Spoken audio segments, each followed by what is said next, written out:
Namaste, Jai Hind. Welcome to another edition of the ANI podcast with Smita Prakash.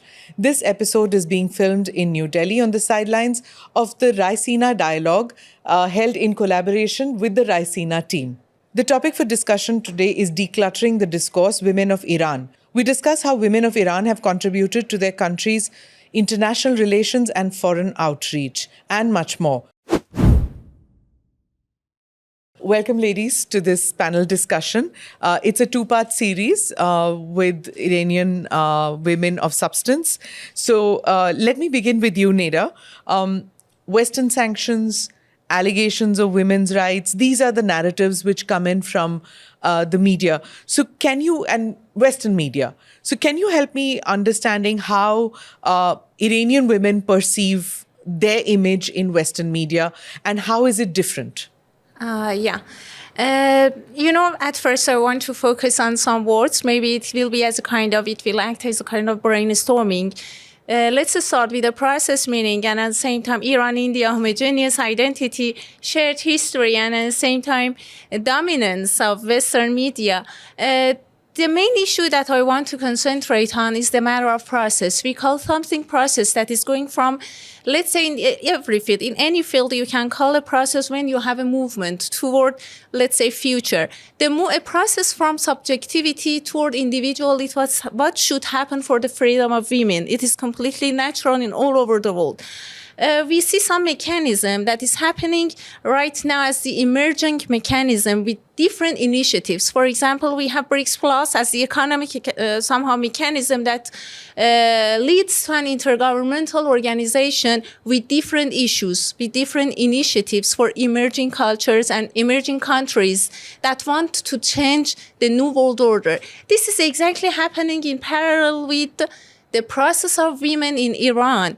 It is so hard. We have BRICS Plus. The emerging countries are trying to change the hegemony of Western-oriented neoliberal order. But in a cultural way, unfortunately, the dominance is going to be continued. The dominance of Western media and the Western hegemony is going to insert the life of women in Middle East, let's say, area. Unfortunately, they do not respect the autonomous identity of women in Middle East, and it's really hard. Let's give an example for example, intervention of the U.S. to Afghanistan. What happened in that time, during that time, was named under the guise of women freedom. But what was the result? Again, the intervention and the interference of an autonomous state by another country who is outside of the territory of a state called Afghanistan. Let me interrupt you on that. The situation of women under Taliban was atrocious. They were being whipped. I know. They were hanged in public squares, and the Taliban had to be corrected. Right. What happened was that there was just a short period, when women got emancipated. They came out to work. They had education. Yeah. When the Americans were there. Forget about anything else. But I'm just talking about women and children. Women could go to schools, but that didn't happen now. Sorry, dear Smitha, if I don't make a mistake, the pronunciation of your name. No, that's fine. Yes. That's okay. No, it was just an example. Otherwise, it's not comparable with what is happening in Iran. Based on my colleagues and friends' statistics, and of course, the international statistics is not comparable. I just gave an example for the excuses that is made by the powers who are outside of their territory. They do not respect the autonomous standards of cultural taboos or cultural norms that is happening inside as the anthropologist, the American anthropologist Abu Lakhot. She is a perfect, I think, anthropologist because she knows the Middle East and different countries. And she has a quotation. If I don't make mistake, I cannot remember the exact quotation, but she says that a self-governed woman in a self-governed state is much more, has, let's say, more freedom than a self-governed woman guided by the states who cannot understand the standards of a state. I mean, they are outside of this territory. So tell me about Iranian women. Are you guided by your own your own free will, or are you guided by the state? Are you guided by men? Are you guided by the religious police? Who guides you? Thank you. Okay. We are guided by ourselves, to be honest. Let's call a spade about that. For example, I'm a mom of two little monsters. I'm a PhD student at Tehran University. I have finished my thesis, and at the same time, I'm working as the diplomat in Foreign Affairs Ministry of Iran. My first mission was the economic counselor. You know, the economic counselor, that sometimes some people are labeling it as the masculine, work or job. In Bucharest for 4 years, I am doing, my daily routine completely in a free atmosphere. I'm not guided by anybody. I have two brothers, and my society is not really patriarchal one. The women, Iranian society is not patriarchal. Not at all, really not. And the perception, the self confidence that the family and at the same time society, based on the cultural norm, is inserting into our soul is really unbelievable. You can. They have the connotation of you can everywhere. And you can just see the spirit of, you can see this spirit, you can just sense it with all your body and soul in every corner and cranny of Iran. Really, this is the truth. I will go to your colleague now and speak to her about certain things. I began by asking Neda about women's rights, because most of the narratives which come out is what the Western media writes. But we did see the Mahsa Amini case, and that didn't do much about the image of what Iranian women are going through.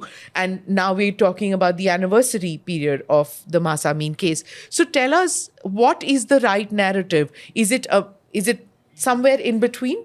Well, first of all, let me thank ORF for having the opportunity, providing this opportunity for everyone to come and, having very good dialogues and contribution to this forum. About Iran, of course, I was supposed to talk about, as my job is the head of Department of Training and Education in Ministry of Foreign Affairs, and I was supposed to have some, statistics and some facts about the training of women in Iran. But anyhow, before going to that, about your question, I should say that the situation of Iran should be seen from Iran, not from the outside. Medias and not even Western media. In fact, the propagandas and everything has its own rules. I know it very well because my master's degree was about political communications. So there are many, views and comments about the fact from different aspects. And when it is reflected from the medias, it should be something else. You should come to Iran and see the situation of Iranian women from Iran to see that. I don't want to say that there is no problem in Iran, but these are our internal problems. We have our culture, we have our freedom. The women in Iran are really, really powerful. As an example, I can give you, because the theme of my job is education, I can give you an example. Dr. Maryam Mirzakhani, who was an Iranian professor at the Stanford University, he was honored to gain the field medal, which is the most precious award of mathematics in the world. Maryam Mirzakhani was, immigrated to U.S., I think after master's degree. How she could get this ability for being a very powerful woman in the world, in the science, he got it in Iran.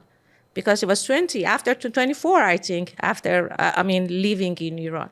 So, of course, there are some problems, like every country which has India, Pakistan, I don't know, US, France, its own problems.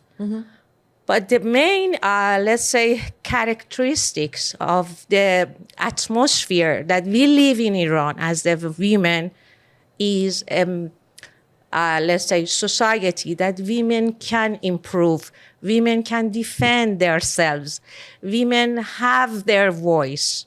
They come to the streets, yes, they have their voice. How could you know that women, some of the women are like that and protesting? Because they came to the streets, they have their voice, and they talk to the others. On the other I had hand, another panel of Iranian women achievers, and they also gave this list of women achievers, and some of them said that even in STEM courses, science courses, women are coming forth. There are doctors, there are engineers, scientists who are women. So tell me about women in the workforce, how they are encouraged to take up pure sciences, they're encouraged to join the diplomatic corps. How do you train them, and what are the challenges that they face when they get into business jobs? very good. Not only in Iran, but also I had many studies, many research about this issue, not only in Iran, but all over the world. The number of women in STEM, science, technology, engineering, and mathematics is in the labor market is less than men. It is not because of the abilities of women. I had an example. In primary school, middle school, high school, even in the first year of college, still the very good marks for mathematics, computers, these fields, for men and women are equal. But at the end of college, you see that little by little, the graduation of women in these fields are much less than men. The main, let's say, reason goes back to mindset. Many of the people around the world associate math with male, Yes, and humanities and art with women. it's in India too. That's true. Yeah, in many countries. So if we change the mindset and if we try to, let's say, make the better atmosphere for all girls in order to have their self-confidence, to know that they can they can reach whatever they wish, even in science, they will improve and they can get very high level in different position. In Iran, we have many professors in university, especially Amir Kabir University, which is one of the most important math and engineering university of Iran. And many women are, as the professor, are working in that. Neda, I'm going to come to you. In India, there was this mindset in many families that women should take up courses whereby when they take up careers, it is easier for them to manage home as well as a career.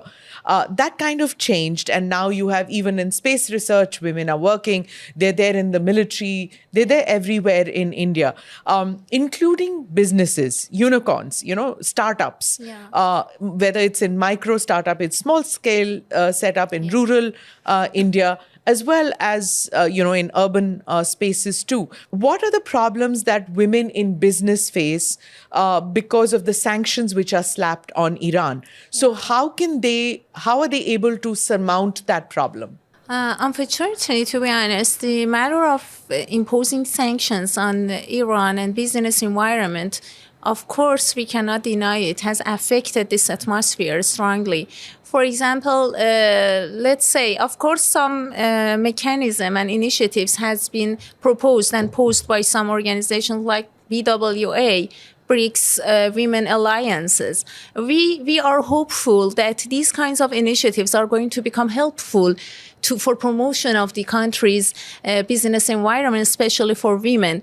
When the motto is going to be unlocking the power of women or just inserting the power of business women into the global value chain, it is becoming a kind of hope for Iranian or those member states of the, for example, organization. Sanctions, again connotes the pre-established sense of superiority. Sorry, I didn't want to interrupt your discussion with my dear colleague Mojgan, but the matter of movement, so-called movement of the previous year, women, life and freedom, was exactly the same thing. When the hijab protests, you mean? Yeah. The pre-established sense of superiority or standardization of what is outside of the territory of Iran can be dangerous. The sanctions are targeting exactly the autonomous resilience or the autonomous decisions made by business women. And it will alter, it will alter the development of the country. But it resulted, to be honest, in some good cases, because our startups and STEM, as we had in India during 2008, that the IT section was afflicted with that crisis, financial crisis of India. Financial crisis of 2008 affected India. Exactly India, especially IT sector. Yes. This is exactly the same. It happened in Iran. The sanction is a long-term period, let's say, cruelty done to the atmosphere, but we are doing our own, we are counteracting our own attempts in order to, let's say, resist against it. For example, in biotechnology, although it has been under the sanctions, we have made, especially women, in the case of health, that is in the health sector, and at the same time, for example, in industry, they have made the remarkable achievements by women because they have tried to stop the cycle of domination. We are considering these kinds of superiority as a kind of domination. So they have redefined the concept and they have tried to build the future themselves. We have many startups. We have, I had an statistics made, an international one. I cannot remember the reference. But for example, it had compared 2016 to 2000, the prospect, 2025. It had become tripled. 25, of course, it was an estimation. And it had become tripled, really, although we were under the sanctions. This is what comes out of the sanctions. Mojgan, do you agree with this, that because of the sanctions, the startup culture has had roadblocks, and it's something that would have empowered women much more if they didn't have to battle with these sanctions? Well, The reason I'm asking is because wherever you talk in the world, the people talk about empowering women. What about Iranian women? If you impose sanctions, you cannot empower women. So that's why I want to get to that. yes. Well, in fact, this is just my personal idea, personal view about it. Sanctions are really terrible. Makes terrible situation. It is not easy to have that. Most of the companies or industries and everything do its job as a normal situation. But if we want to make, let's say, situation a little bit, we want to, let's say, study the situation for women and men separately, I can say that as always, I believe that women are stronger than men. So they can tolerate this, let's say, situation better. For example, if they face any problem with their startup, with their, let's say, companies or everything, they increase their, let's say, efforts. Once I remember that, it was 2-3 months ago, I met a lady who was her own, let's say, company about صنایع دستی چی میشه؟ handicrafts and something. So rural women you're talking about? Or urban? No. He is urban. She was urban, and she has his own, let's say, business. And she told me that sanctions really affected Yeah. her job because of many problems for importing and finding. Yeah. But still, I asked her, okay, why you don't close it? She said that I made double effort in order to keep my business, in order to be alive in this industry. I'm doing a lot because I have lots of female workers. So if you look at the issue from this aspect, then you can say that, yes, it makes the women more powerful, but still it is so Yeah. hard. Sorry, dearest Miss. I didn't. I think to some extent I was misunderstood. Maybe partly. I didn't want to. I didn't want to say that sanctions is really fruitful or like this. I didn't connote No, that. you didn't then. Yeah. Yeah. The matter is that there is no other way. When you have, you cannot be placed in the global value chain. You are going to refer to yourself. You know, Yes. you are going to create. You are going to clone yourself, colonize. I mean, to refer back to your own abilities without any help. So you will become more resilient. What is happening in our startups and STEM? Neda, I'm going to ask you for your personal story. Of course. You're a diplomat. Why did you decide to join the diplomatic corps? And when you come to international fora like here, or if you are going to any other forum, what is it that people ask you? How do you present your country's point of view? Do you get a pushback?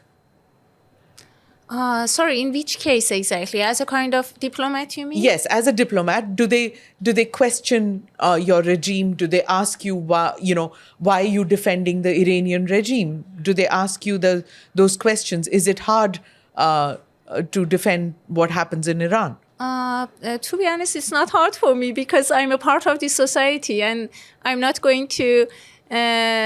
To exaggerate on some Okay, issues let or me like this. put it in but- context. I didn't mean it that way. What I meant was, like, for example, an Indian diplomat in the UN, when we had our nuclear tests, there was a pushback, and there was like, what are you doing? Why are you having a nuclear test? Who are you to start a nuclear a technology for weapons? So, that's the pushback that India got, that you can't even feed your country. You have people below the poverty line, and yet you want to get into nuclear technology. So this is the pushback that an Indian diplomat got in, say, the 70s. I got it. So when you, as a woman diplomat and as a woman diplomat from Iran, you go to international forums and you're sitting there, and in the panel, everybody's criticizing your government. How do you feel at that stage? To be honest, I have never faced such a thing. Nobody has given such a kind of pushback to me. Never, ever, to be honest. But this is the case. So they for don't say, example, like- when I was for 4 years in Bucharest as Brussels, economic counselor, it was so surprising for example, that part of the world, that how a woman, can be in the field of economy, and she can be so active in that field. I had many meetings, for example, with businessmen from different countries, Germany, Romania, and other parts of the world, and we were interacting very well. And it had very, thanks God, fruitful result for my country. No, I didn't face such a So thing. in international forums, they don't say, "Oh, No. you're a rogue country. You have a rogue government." They don't say that about Iran.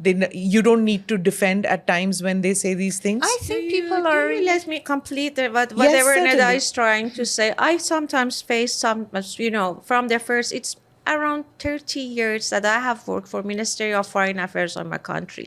And I do remember from the first meetings, international meeting, many years ago, when I participated with hijab. Hijab is my personal selection, and it is one of the, let's say, rule of my country. When I attended the meeting, the women especially from Western country, because in East it is understandable and so normal, but from the Western country, women came to me as how could you work with this? And it was so funny and so strange for me. I said that, what do you mean that I am here? Yeah, and they were asking that, I do remember one lady from Europe. He said that, how could you go to abroad? I said, no, I'm in Romania. This is the lack of cognizance. What do you mean? I have Yeah. came from a country to Romania to participate in an international meeting, and you're asking me, how could you go abroad? Of course I can. This is the things that I said from the first. Each country has its own problem, but the media, especially the Western media, has made another picture from Iran. It's a kind of a Nowadays, it is, please let me say that, because it's something in my heart that it is for, I think, 2-3 days, it makes me, resentful, yeah? feel something. We were in Doha airport to come to Delhi. And it was a report from Gaza. And I saw a boy, maybe 8 or 9 years, lost his eggs. And he was crying and just said, I want my legs. I want my legs. In that special moment, I thought that if the people around the world put everything aside and just try to have the peace and to have a good answer to this boy, it is much better than all kind of arguments and why are you like that in your country, in my country. We put these ideas aside. We should have a good answer to that boy who wants his leg. But Why we are here? We are here in a very big forum in order to be close to each other, in order to understand the people. It's more than 2 days that I cannot sleep when I remember that many things has happened in Gaza, but sometimes some picture, goes to your heart. Yes. And you never forget it, whatever you have seen. especially if you have kids. In that case, sorry for the interruption, you think that humanity has been politicized. Maybe I don't want to make it political, but this is the reality. When Everything such is political, catastrophe, Neda. unfortunately, yes, when such catastrophe in that, size is going to happen every day, daily, and nothing is going to happen. I mean, no reaction, influential reaction is going to be taken. So who cares, for example, about the cognizance, lack of cognizance, or like that. I wanted to start my lecture, but I forgot about really the God of Kaza's women. The freedom that they do not have, what they desired, the normal life that they wanted, the genocide, the massacre that is doing every day and nobody cares. This is the real notion that should be noticed globally. That is going to be... The October attack is what resulted in the Israeli reaction. Yeah. At no point of time am I trying to justify the reaction of Israel. But what I'm trying to say is that everything becomes political, whether we like it or not. The humanitarian crisis, the brunt of that has to be borne by women and children, unfortunately. These are political decisions taken in rooms to inflict terror. And the victims are the children who have lost their legs, mothers who have lost their sons, fathers who have lost their daughters. And even till today, we are seeing what is happening in Gaza, whether it is hostages not come back home to Israel, or whether it is the lack of food and humanitarian aid which is not coming to Gaza. It is a humanitarian disaster for which there are no solutions, it seems. Dear. The worst thing is that, unfortunately, these campaigns for freedom or like this has become a kind of moral crusade, This is what is really catastrophic. You cannot imagine, okay, under the guise of what? Freedom? What are you doing? this is really resentful. And I think as we saw in global, in all over the world, nobody could bear it. That's why maybe nobody asks me, because they do not rely on media. Yeah. Media speaks by itself. Okay. And that's maybe that's the reason why nobody asks, for example, an Iranian lady about what you mentioned, because nobody relies on the media, which is captured by some specific elements and narratives. Exactly. Mojgan, in conclusion, I would like to ask you about India. Is there curiosity among Iranian women about India? And what are the impressions that you're going to take back about India back to Iran? Your country is really, of course, it's better to talk about Delhi. In Farsi, we say Delhi, but I think you're Delhi. Yeah, it's the same thing. I mean, Delhi has a number of pronunciations. There are many people who say Delhi. Delhi, yes. Yeah. First of all, let me say that Delhi is a very beautiful city. During these 2-3 days, we had some sightseeing around the city, and I enjoyed it a lot. And about the Iranians' view about this beautiful city and country, I should say that Iranians like Indians. Mm-hmm. It comes to the, let's say, common culture from many, many years ago. There are something which I think connect these two people to each other. Still, the people in Iran follow many things from India. About the I can say art of your country, about the cinema of your country, about let's say many changes and social developments. Everything is followed by Iranians because Iranian likes India and Indians. And I think this makes a very good atmosphere in order to work for a better future for both countries, to have very good and effective cooperation. I was thinking that yesterday I was in a meeting about in artificial intelligence, and there was many good, let's say, proposal in order to make a better world by AI. And I thought that it's very good, a new phenomena, that because I know that India is a pioneer in this field of science, I thought that maybe we in Ministry of Foreign Affairs and the officials in Ministry of Foreign Affairs of your country can have, let's say, joint meeting, seminars and workshop in order to share our experiences in this field to, let's say, get a good result, especially for promoting the women's life. How? By getting the new methods for training the women. By, let's say, fighting with women's trafficking and finding the criminals by AI, in order to have some solution about the joint problems.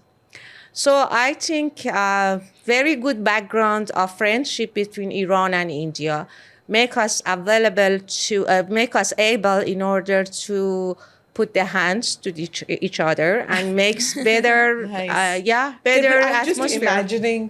I'm just imagining world headlines where you say Iran and India to collaborate on artificial intelligence. And can you imagine how Western media is going to react to something like that? That'll blow up. Like, imagine that. No, still they will ask, what about hijab? So always this is an highlight. They should see the realities. And with all problems, with all, let's say, barriers that, in the Middle East and in the Eastern Asia countries, we, face, we improve, we are powerful, and we don't let anybody decide about us. We should decide about ourselves. Our women should decide about our lives, and we don't let anybody to do for us. How nice. Neda, what are you taking back? What memories from India are you taking back? My suitcase is really replete with kindness, Indian kindness, hospitality, and shared culture that is emanated, I think, from a shared reality that is, again, the shared culture. We had the same history. We had the process of colonization by some European countries, and we decolonized ourselves. This is the main issue that is common between Iran and India. And the other case is that I saw nothing but kindness. And you want, and you think that more diplomatic relations between India and Iran will further the cause of women in both countries, and especially for Iranian women, right? Of course. And for the startup culture. By networking, exactly. By networking, by mentorship, for example, between two countries. In different fields, we can cooperate and it will be really helpful. Or maybe we can also, in parallel with bilateral relationship, we can work in a frame like BRICS Plus, by the initiatives, as I mentioned, BRICS Women Alliances. It will really help. And also I'm really tourism, hopeful. right? Iran has now said visa on arrival for Indians. So what kind of tourists would Iran look for, right, when they're coming in from... Now, Iran has opened up for many countries visa on arrival. Why is it that Iran has decided to open up now? Is it to dispel the wrong notions, or... It can be a cause, because I think every tourist that is coming inside our country can be a real ambassador, a real messenger, a real... a real guide to what is happening in Iran, and he can show the real atmosphere, the real visage of Iran. Maybe it can be a cause. I'm considering that. I'm taking into consideration that one. The second issue can be the collaboration. People to meet, people to people, a kind of exchange. Creating a kind of space that is going to be filled by two countries, people, not by the third party that I'm considering as the media. In that case, the shape is going to be distorted. Okay. I get that. And I take all the, what should I say, the mild barbs that you're giving about the media. Being in the media, I'm kind of used to it now. But yes, I'm tired of that, really. I don't blame you. Exhausted with that. I can imagine. But more contact and more interaction, like what Raisina has provided, where you can come and you can put your point of view. It takes misconceptions away and educates people more about your country. Thank you for the opportunity. So, thank you so much for being here. Thanks and look forward to meeting you again. All the best. Thank you. Thank you. We invite you to come to Iran. Exactly. I have been to Tehran once. You will be the real ambassador. Thank you so much. Thank you. Thank you for the very much. invitation. Bye-bye. Merci. Thank Bye. you. In continuation with the first panel, I have a second panel today of Iranian women on the sidelines of the Raisina Dialogue. The panelists today are Professor Zohra Nosrat Kharazmi, Professor Tehran University, Iran; Professor Fariba Alaswand, Professor University of Imam Bakr, Iran; Masume Saif Afjahi, Head of Department of Human Rights and Women's Studies Center for Political and International Studies, Iran. Thank you, ladies, coming for the podcast. I'm really looking forward to this conversation. I've heard so much about your country. I've been to Tehran and I have seen it. It's a beautiful country. So I look forward to this conversation. Want to know so much about women of your country, because all we see is what the Western media portrays about Iran. So I want to know from you about Iranian women and their contribution to society. So let me begin with Professor Kharazmi. Am I pronouncing your name properly? Kharazmi. Kharazmi. All right. Apologies. Yeah, you may call me Zohra. It's maybe easier to pronounce. Zohra. Exactly. Okay. That's easy, because there are so many women I know whose name is Zohra in India. It's a name which is common in India too. Okay. So, or popular, I must say. So I want to ask you, Zohra ji, that when you travel outside Iran, and when you speak about contribution of Iranian women to society, what is the reaction that you get, especially in Western nations? Great. I've been in different countries, more than 23, 25 countries. And what I got is that very much the people are affected by the media representation of the Iranian women. When I was just when I was coming to India, I was just thinking that how it's interesting that we have a sort of common experience. Why? Because the India has the colonial has been colonial, but Iran doesn't have actually the sort of experience of being a colonial. But we have a similar experience as women. As you see, the West always tries to make a sort of other, and this other is very much framed as backward, not developing, not intelligent enough, sensual men, exotic women, and sort of very Orientalist, actually stereotypical images are really constructed and very much disseminated by the media. And this is the fact that the Indian women for centuries were framed in the same frame. And after 9/11, then the sort of Islamophobic discourse became very much predominant in the West. This actually changed to be the frame for Muslim women, particularly Iranian women. Okay. So this very politicized image through the media is making the image and mind of the people. But when you are getting contact, when you are sitting and talking, when you have interactivities like this, this actually dialogues is great to make us sit and actually talk to each other, then you understand that the realized self of the people in our countries is absolutely different. And then when you're giving particularly some numbers, for example, when I say that 40% of the Iranian women are the physicians, 40% of the physicians are actually women. Yes. Okay.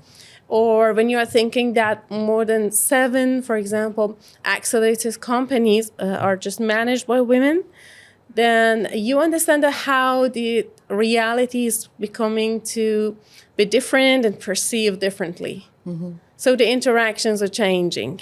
Okay. That sort of freeze is going to be melted down and the people start to talk. Are those women working only in Iranian companies, or do they go abroad and work in companies outside? And what that is one question. And the second question is, Iranian women in higher education you've spoken about. What about women in rural areas? Because I read somewhere that rural women in Iran also are involved in micro industries, in the sense small scale. Yeah. What is their contribution to the economy, to society?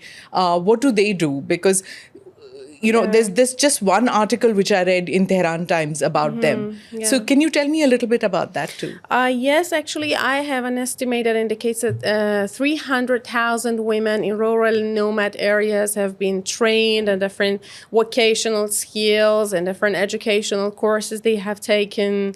The life skill itself is very much promoted, like what UNESCO actually has characteristics of the life skill. Many Iranian NGOs are working at their life skills in even remote areas, in rural areas. So they are very much engaged in different sorts of trainings and educational and empowering programs. And about the going abroad and working in different companies that you asked, I think it's okay because we have lots of women actually entering STEM majors, Okay. like the engineering, like the, for example, technological, high-tech actually courses and majors. So many of them also have markets outside Iran. But one of the actual obstacles is that many of them are actually having high potentials to be great engineers, great, for example, managers.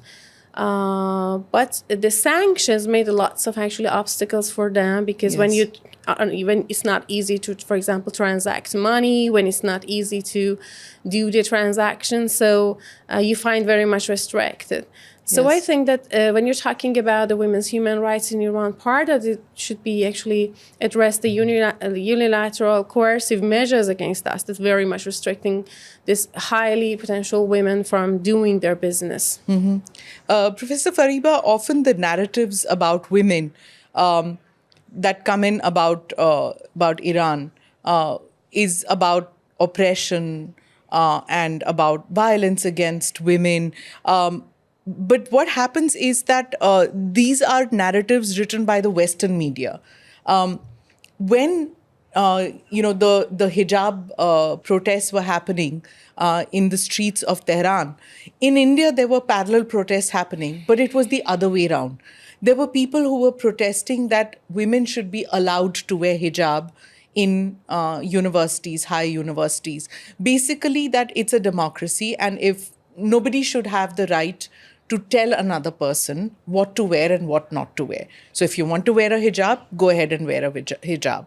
Now, so those were dialogues which were happening parallelly. In your country, it was different. In our country, it was different.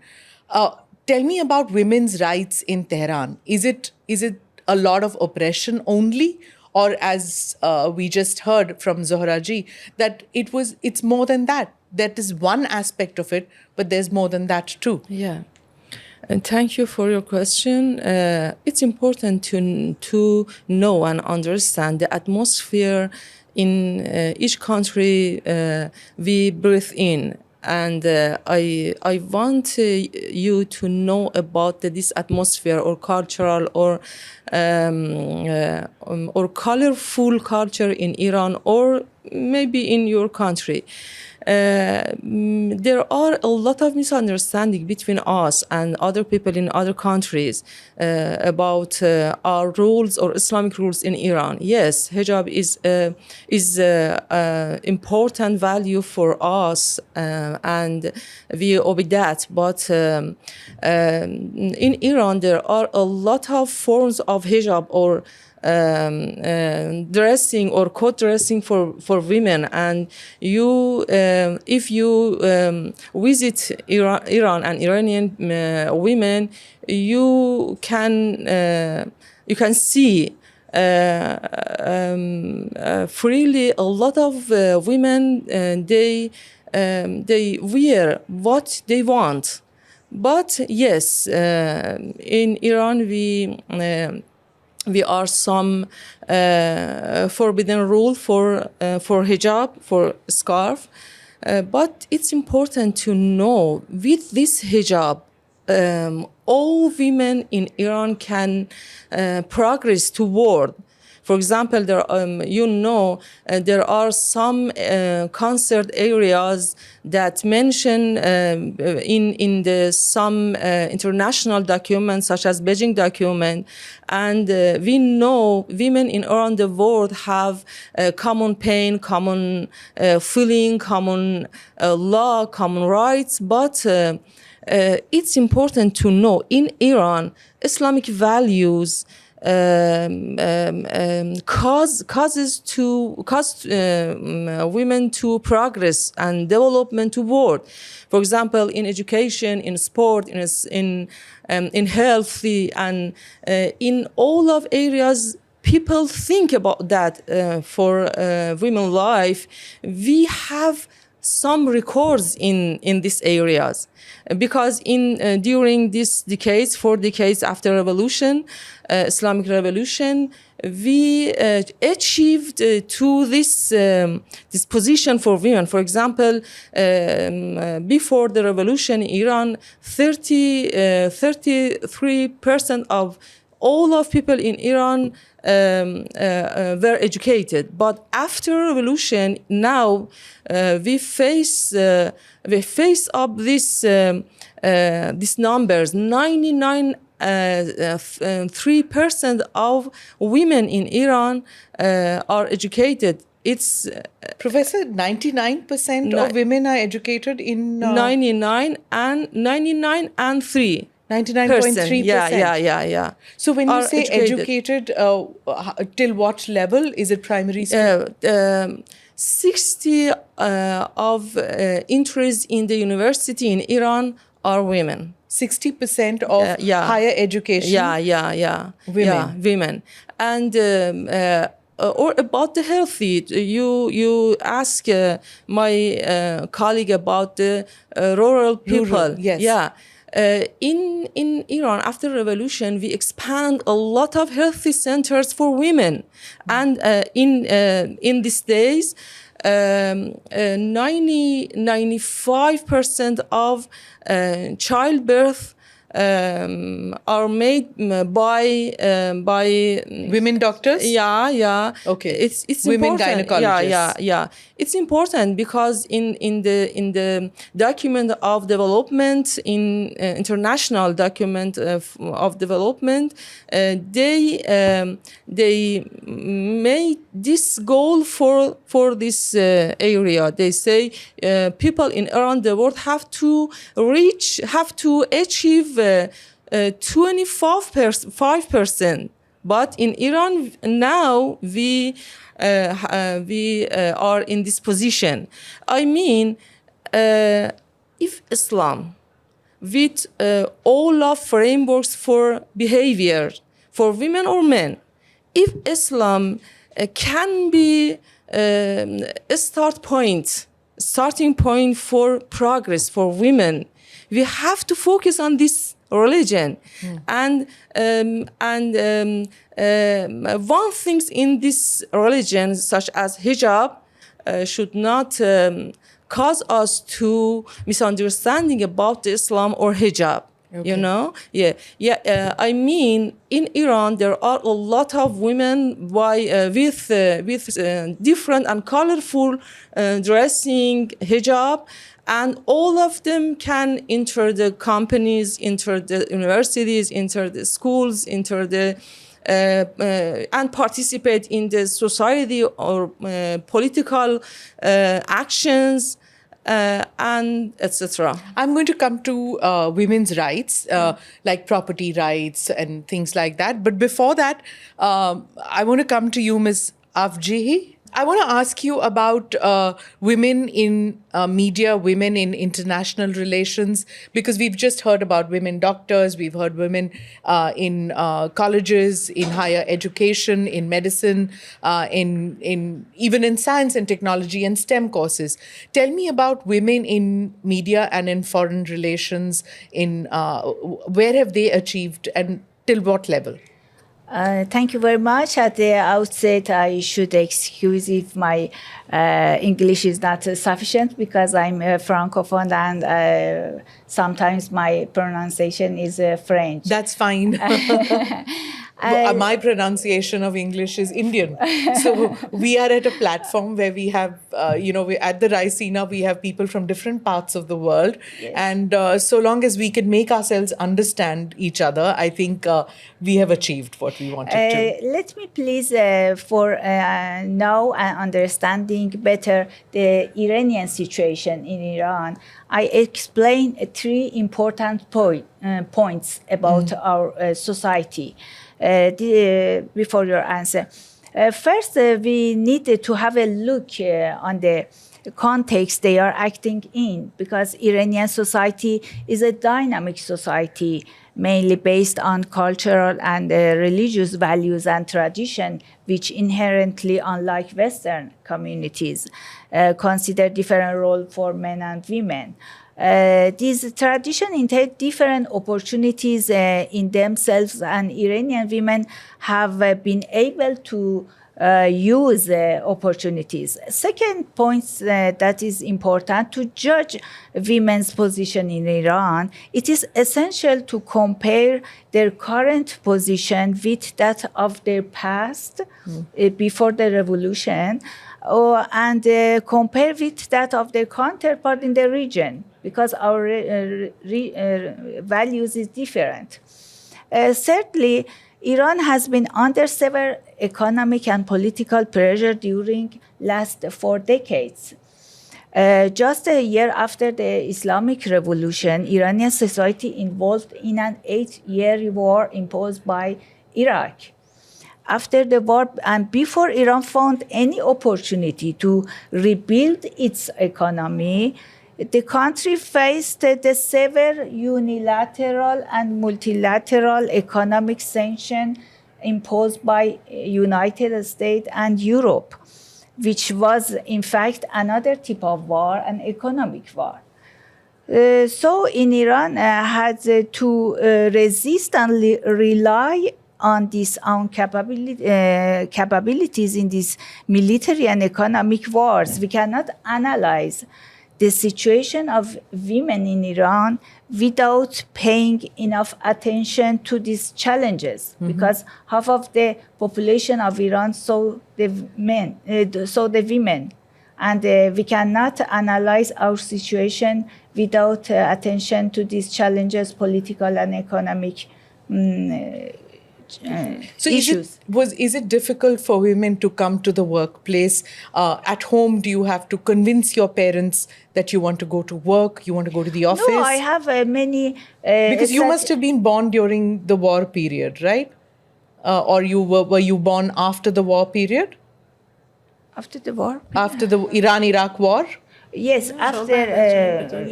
No, میگه بعد از after. جنگ دنیا اومدین شما؟ No. I was born before revolution. Before the revolution. Yes.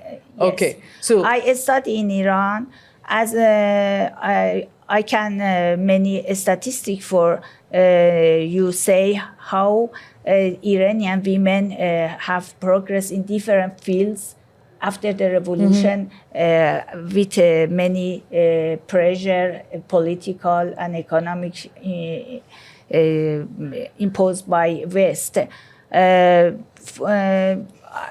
For example, in the field of cinema, that is one of the Media, yes. media. The present participating women in the field of cinema and arts is another of the progress. 2003 women are engaged as media editors. 900 women are active as filmmakers.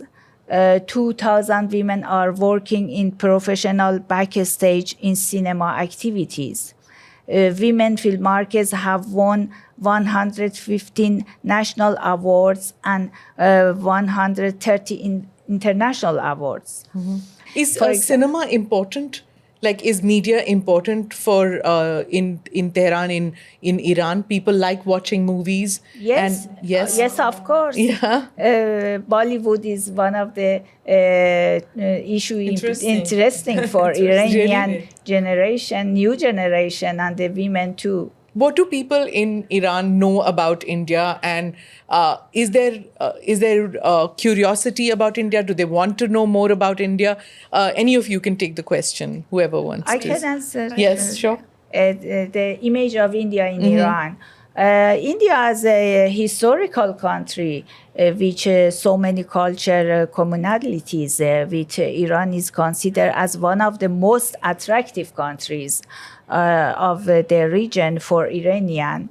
As you can see this in touristic approach of Iranian who are very interested in India historical attraction. In addition, as I say, Bollywood movies are very popular in Iran. I think And recently they just announced that visas will be opened up Yes. for tourism purposes for Indians. Yes, Indians yes. can arrive on visa on arrival Yes, for yes, Indians yes. out there, This is right? facilities. Yes. Add one point. Sure. Yeah, I think it's a very important question how we are perceiving each other. We have lots of actually long history, lots of commons in culture. For example, how the family institution is valued by the Indian culture and as well as Yes. actually Iranian culture. But still, we are not in dialogue as we really deserve to be. And one of the reasons is that I'd like to refer back to Chandra Mohanty, the Indian actually scholar, that says that usually the West, particularly media and academia, through the institutions, the international institutions, they are making a sort of a third world woman. And the third world woman is very much like talking about a sort of universal patriarchy, the woman that is oppressed, that is subjugated, that is suppressed. And this image is so predominant in the media that many people around the world believe. And also even us. This is something that even is internalized in us. For example, when we are looking at India, Indians are looking at us. Yes. And we are looking at each other very much from the prism of the Western media. And it should change, We need to have interactions. For example, I'm working and I'm serving in the university and I'm teaching, our faculty has postgraduate students, and lots of them, of course, are women and girls. So we have Indian studies in our faculty. Okay. So we can host lots of dialogues that the Indians. What do you study there? What do the students study? I'm actually did my studies in American studies, and I'm teaching in the same department. But we have Indian studies as well. So I Okay. think that can host a lot of actually dialogues about different political and social issues. That I'm sure that we have lots of actually shared values to talk about. But letting be. And I like again refer back to another Indian scholar that's teaching in Princeton, Gayatri Spivak. Gayatri Spivak believes that we should unlearn what's learned to start learning about each other. Okay. Lots of the stereotypical images needs to be broken first to give us the courage to go and understand the reality of each other. Maybe us about the Indians and Indians about us. Do you agree with that, Dr. Fariba? Yes. I think, as you said, the media is obstacle. Yes, and forbidden us to know about each other. I have to mention to this statement from our leaders, a supreme leader of revolution in Iran, Ayatollah Khamenei, said, we don't want to follow the traditional women, and we don't want to follow the Western women, but we want to create a third pattern for women who participate in the society and has a lot of a smart view about the policy, about the society, about the problem in the society for people, about the poverty, about the power, about the participation in education, and all of things we need. And in that time, exactly, she pay attention about the mother role in the family, about the femininity, her femininity, and her feelings as a woman, and have to develop inside of personality about the personal relationship between her and God, between her and family, between her and society. I mean, this pattern, we call that the third pattern for women in New World. Okay. We have to follow this pattern for women. And when the supreme leader in Iran, when he has this point or this view about the women, he start this project for Iranian women. And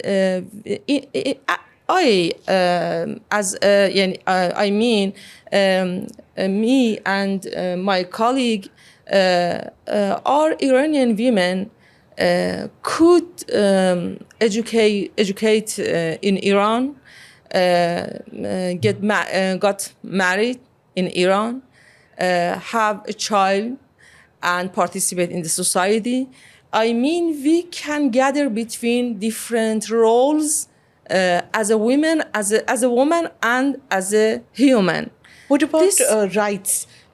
Can you join politics? Can you own property? Can you drive cars? Yes. Can you do all that? Yes. It's regular in our life. All of us drive the car, and all of us participate in the society. We have jobs, good job, and in high level. You can inherit property. Yeah. You can. Yeah. So it's not as if the property goes from a man to his son, and No, it's not that. No. So women can inherit. I mean, we have personal properties. Yeah. Okay. And we can spend our money. Okay. What we want. Okay. And in Islam view, husbands have no any right about the women property. And if I want, I can No, I can't say in Islam or in Christianity or in Hinduism because every country has a different form of Islam. Yeah. The reason I'm asking you driving is simply because we tend to compare it with Saudi Arabia, tend to compare it with UAE or different Islam, right? Indonesia, wherever you want to compare it with. So Islam as practiced in Bangladesh won't be the same as in Iran. So that's why. I give you an standard about that. A standard about that. If Islam view cause to progress, to development women to world, it's a great reading of Islam. And in Iran, we experience that form of Islam. Yeah. All right. Yeah. One question I wanted to ask you when we were talking about media and all, I recently saw a picture of your first lady. She's also in the education field, and she came out and she's a professor of educational philosophy, and she heads the university's science and Technology Research Institute. So and she came out and she spoke, right? And that was kind of a break with tradition, some people said, because usually politicians' wives stand at the back and they don't really come out in the forefront. But here she's coming out and she's speaking out. Did that impact on young women? This is our training for women, for girls. This is the method we follow that when we want to train and grow up our girls, and there isn't any forbidden in Islam view or in belief of people. But yes, maybe there are in Iran there are some problems for women or for some girls in Iran. But mostly people, especially after revolution, people want to make developments for women, for girls. And it's very popular in around Iran. When you talk, yes, go ahead. I add some statistic for better understanding the situation, because we have many statistics about Iranian situation in Iran. As Fariba said, according to the statistic of UNESCO in 2021, 94% of Iranian women was literate. Or, for example, in participating in the university, as I say, we must compare our situation with our past. Before the Islamic Revolution, only 27% of girls arrived in the university participate, but this statistic reached to 60% after the Islamic Revolution. Furthermore, 60% of the seats of countries' university belong to female professors. And 35% of countries' academic staff are also women. Currently, 25% government administrative position at the top, middle, and executive level are held by women. In our Ministry of Foreign Affairs, 14% of our diplomatic personnel are women, women making up 30% of executive director nationwide. 40% of the deputy position in the Environmental Protection Organization are reserved for capable women with a high level of management.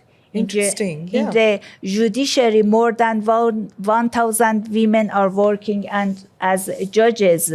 Professor, I want to come to you, Professor Zohra, because these are phenomenal statistics and not much is known about this in the world. But I want to come back to India. You know, when you were talking about that there is curiosity among the young people and there should be more encouragement. Tell me, do the young people, who are their favorites when they think about India? Like, do they think about Amitabh Bachchan or Shah Rukh Khan, or who is it that they talk about, or Salman Khan? Who do they think about? I'm not sure about it, but actually Popular all culture? names, all names that you actually are very popular because Bollywood is very popular. Lots of actually Indian movies are seen and watched. How are they seeing it on TV or? Yeah, on TV very much, and of course, people have today access to the internet and actually streaming TV. So a lot of these cinematic actually images is circulating in Iran. And at the same time, I think because as I said, in our faculty we have Indian studies, so I send different theses are written about India. For example, about family culture. I've been the referee of some theses. I'm remembering the subjects, for example, about the Indian family and the sort of hierarchy they have, about the Indian women costume, about the sort of representation of gender relations in American movies. These are the subjects that I remember. I've been the referees of the thesis. So going deeply through the Indian, going deep into the Indian culture is something very interesting for the Iranian youth. Do Iranian students want to travel to India? Do you see that, Dr. Raefipour? Do they say, I mean, among the countries that women want to go to, does India figure anywhere in the pecking order? Like, do they want to pick that, okay, I want to, like, do they say we want to travel to Dubai? Or do they want to say that we want to travel to Disneyland? Do they want to travel to India? Does India come at all anywhere? Yeah, I think Iranian people has a long story and long history, and they like some countries are common with them, and India I think has a long story as Iran, and has a colorful culture and religions, and has a big history, and we like that. So yes, in Iran, if I understood your question, Iranian like to travel to India, and this is the first time for me I traveled to India, but I wish that. Okay. And What do you important. want to eat in India? What is the food that you think of? What we know is it's a very spicy one, so we didn't get the chance to test it, but maybe tonight or tomorrow. But the pulavs and the rice and, the rice preparations, there are a lot of similarity. Very much. I mean, at least I found a lot to eat in Tehran, which was, I didn't have a problem at all with food when I was there. Because we saw and visit a lot of Indian women and men in Iran, especially in Qom. And there are a lot of Indian, and we love them surely. And with India, with Pakistan, with all of countries around the Iran, we have common sense and common point and common thinking. If it's correct to say this is a unique culture between us and India or Pakistan or Afghanistan or a lot of countries. Based on that, we have to rise in front of Western thinking and Western method of life. Would you think that there should be more people-to-people contact between Iran and India, and that will take away the misconceptions, that is the wrong ideas that anybody has? Because like we were saying, that most of the prisms, most of the views are colored by a Western perception. Yes. And now there's more and more talk that we should write our own narratives, not narratives which are written for us. I can say that Iran and India, like many others countries, have been targets of misinformation and disinformation by the West for many years. This is very unfortunate that even our perception in countries like Iran and India, with a long history of our traditional exchanges, are affected by such propagations.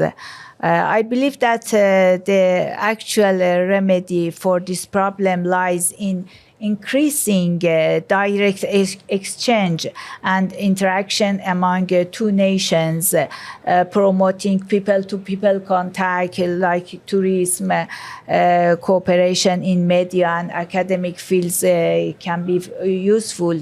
Recently, I know this week there is an exhibition in Hyderabad about fashion and mode with organized by Iranian and Indian women in Hyderabad.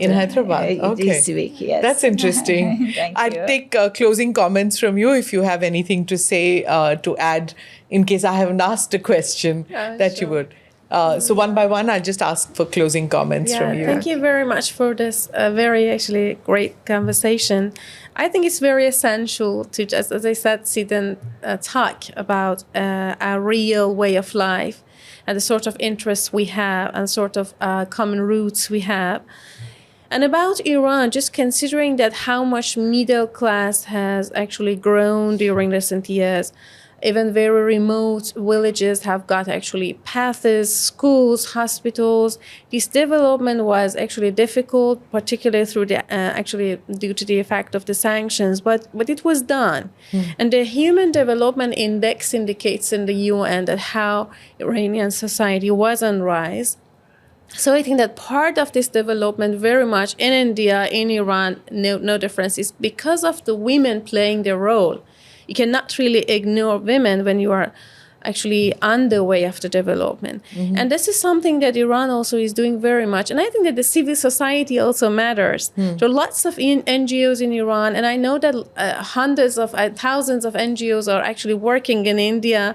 So I think that having a good collaboration between them can be very vital to make us actually have just combating poverty, letting actually women to be much more empowered, maybe vocational training, that would be very great. Maybe the handcrafts are the good actually choice to be working together and making these actually collaborations come true.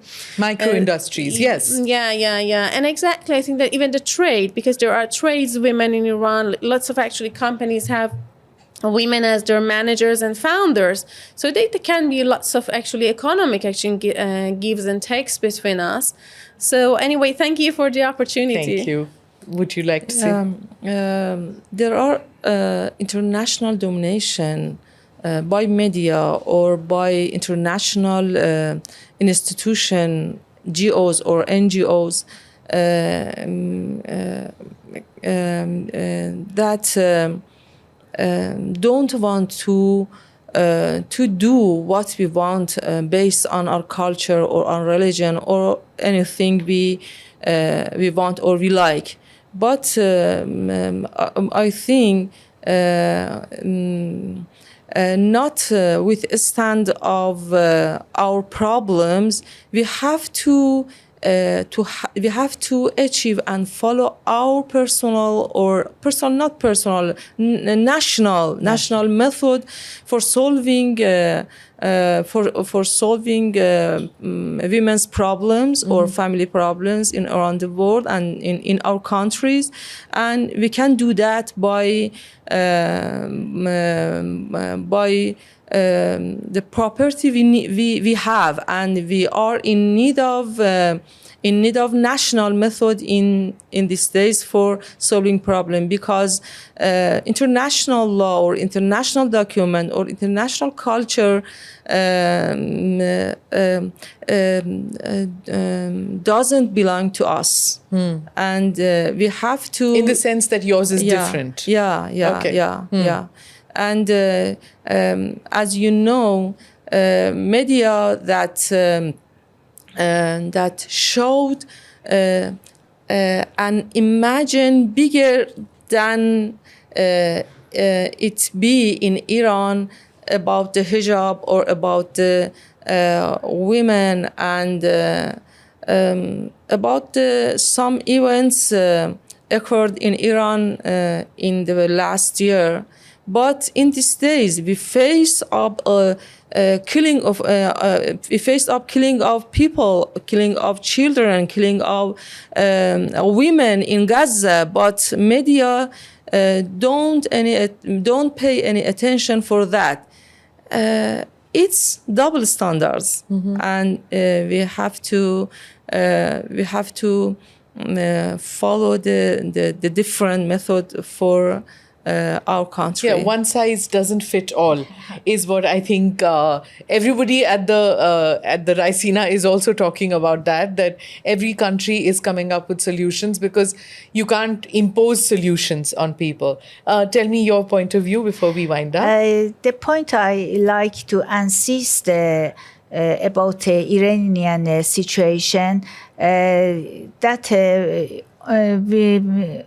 the situation of Iranian women should not be compared with the Western or Eastern democracies. Iranian women have been able to have all their achievement in the context of society facing, as I mentioned, 8-year war and severe sanctions. The situation of the population of the region cannot be compared on the countries which are not experiencing political, economic, or social crisis. On the contrary, it is an honor for the community of Iranian women that under this political and economic pressure, we have been able to improve their position significantly. Thank you so much, ladies. Thank you. And wishing you all the best. I hope you get to travel in India and experience shopping as well as food. The cuisine, I think you will get to eat here as well as in Delhi has a number of restaurants. You must go out and try out some of our food. And the fabric. You can take back a lot of fabric from India. We've got a lot of colorful fabric which you can pick up. Thank you. Thank you so See you much. soon in Iran. Thank you so much for coming to the podcast. Thank you for inviting us. It's been a very interesting conversation. My pleasure. Thank you. Thank you.